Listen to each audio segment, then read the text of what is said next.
Bonjour, je me présente Yves Dagenet, candidat au poste de maire pour la municipalité de Saint-Hippolyte aux élections du 7 novembre prochain. Alors bonjour, je me présente Pierre Dionne-Lebel, je suis présentement candidat à la mairie de Saint-Hippolyte.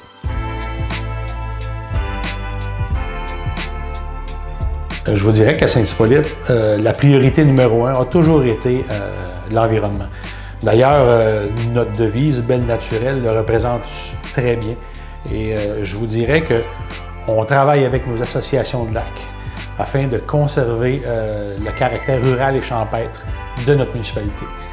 Je vous dirais qu'ils sont nos yeux et on se sert beaucoup de leurs recommandations pour améliorer la qualité de vie de tous nos citoyens à Saint-Hippolyte. Dans les dernières années, on a procédé à l'étude des bassins versants afin de protéger nos lacs. Donc, on est capable d'avoir un meilleur contrôle sur nos eaux de surface. La plus grande menace à laquelle on fait face, c'est la crise des changements climatiques. Malgré tous les engagements qui ont été pris à l'échelle internationale, à Rio, à Copenhague, à Kyoto, les cibles n'ont jamais été atteintes. Est-ce qu'une municipalité peut agir dans ce domaine? Oui, très certainement. Puis la municipalité de Saint-Hippolyte va agir en limitant, en contenant l'étalement urbain qui est responsable de 30% des gaz à effet de serre, en la contenant à nos frontières. Ça fait maintenant 12 ans que notre plan de travail, on le respecte à la lettre pour redonner à Saint-Hippolyte les infrastructures que les citoyens ont besoin pour se développer. Et je vous dirais que l'enjeu majeur des prochaines années va être sur le développement résidentiel. On va devoir porter une attention particulière au développement pour ne pas se trouver en situation comme certaines villes aux alentours où on a des problèmes d'alimentation en eau. Donc, je vous dirais qu'il y a un enjeu majeur et ma prochaine préoccupation, c'est d'amener au prochain maire de la MRC de prolonger le moratoire sur les orientations 10.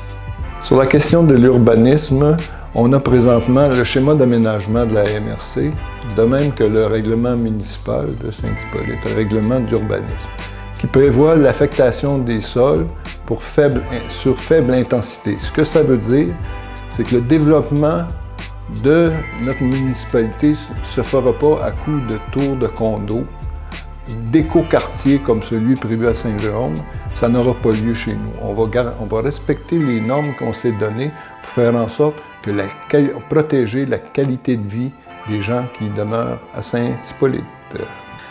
Je vous dirais que depuis 12 ans, on a mis plus de 1 million par année pour améliorer notre réseau routier. Par contre, ça vient avec des enjeux majeurs de sécurité et de vitesse. Donc aujourd'hui, c'est sûr et certain que les demandes qui nous sont faites sont envoyées à la Sûreté du Québec. Et question enjeux de sécurité, notre but, c'est de limiter les vitesses dans les domaines résidentiels. On doit travailler avec les autres municipalités aux alentours afin d'adresser le problème de la circulation des véhicules lourds. L'accès à la 333 est limité par une seule voie d'accès et les municipalités environnantes ont une incidence sur les solutions à proposer.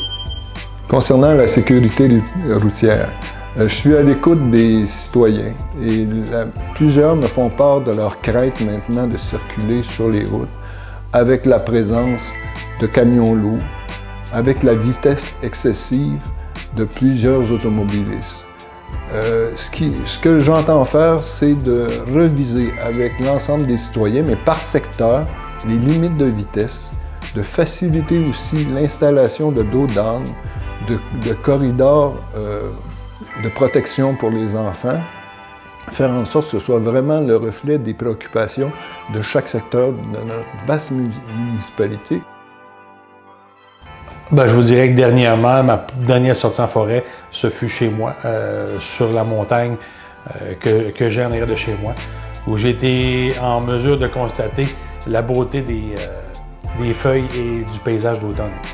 OK, chaque jour, je vais en forêt pour vérifier le niveau d'eau dans notre source collective. J'ai dansé dernièrement à une soirée dansante avec les organismes locaux de Saint-Hippolyte. Et M. le maire Benoît Laroche avait bien ri de moi. Probablement dans un party de Noël, mais je n'ai pas de mémoire vraiment de quand j'ai dansé pour la dernière fois. J'ai toujours été quelqu'un de curieux qui désiraient réparer les choses. Dans ma jeunesse, j'ai réparé plusieurs équipements et puis je vous dirais que c'est une de mes passions. Rêveur, déterminé. Pour ma part, j'adore la musique québécoise et j'aime bien chanter les chansons de Richard Séguin. J'ai pas eu l'occasion de chanter au karaoké, mais dans ma vie, j'ai écrit plus de 200 chansons. Je vous dirais que se lancer en politique, pour moi, c'est faire preuve de courage. Et ça fait déjà 12 ans que je le fais avec la même passion. Et aujourd'hui, je pense que je suis prêt à relever ce nouveau défi. Je pense que le courage, mes moments les plus courageux, c'est quand tu acceptes d'être différent et que tu te bats pour tes idées. C'est ça le courage. Je vous dirais, comme tout parent, on veut le mieux pour nos enfants. Et peut-être que dans certains moments, nos décisions n'ont pas été les meilleures, mais on fait toujours pour le mieux. J'aurais probablement pas dû respecter la ligne de parti du NPD et dire en public ce que je disais en privé.